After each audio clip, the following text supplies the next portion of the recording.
My name is Matt Coleman, and I'm the Chief Risk Officer at the Demex Group. I got into this sector through networking and professors. It started for me doing an internship at the National Center for Atmospheric Research. So I was a SOAR's protege, and my project that I ended up developing was economic value of seasonal hurricane forecasts to the insurance industry.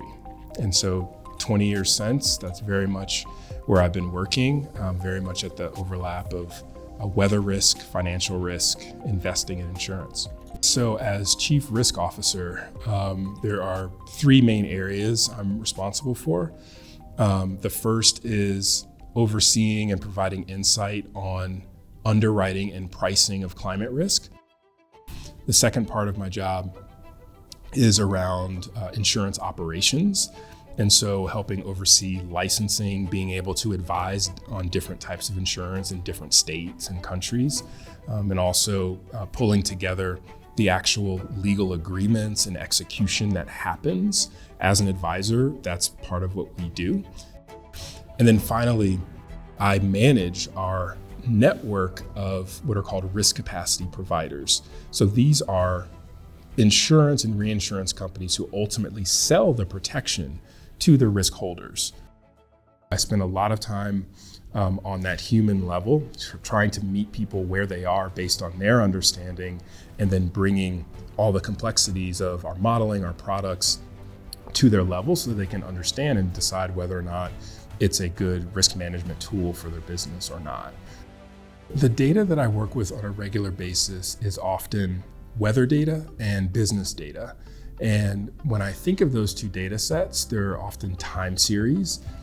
It might be 50 years of historical daily rainfall data.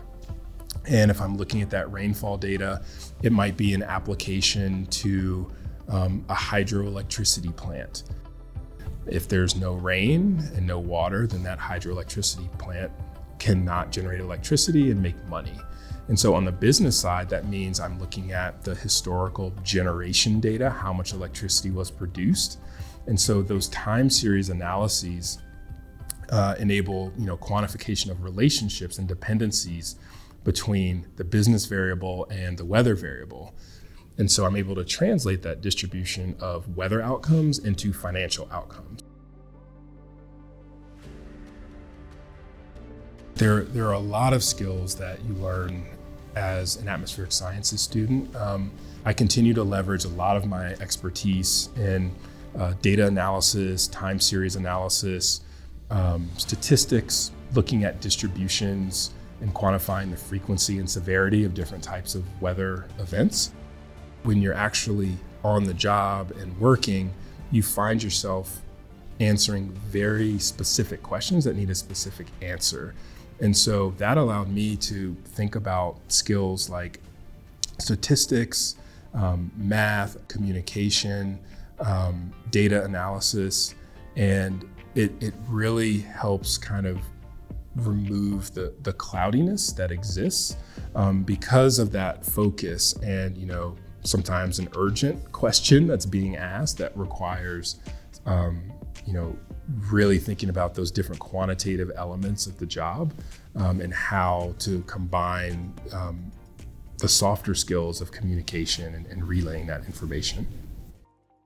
Sometimes it can feel like the whole process gets flipped upside down in the private sector. And by that, I mean, with research, it's, gather the data, the logic, what are the results, you come to the conclusion, and you really want to get that 100% answer.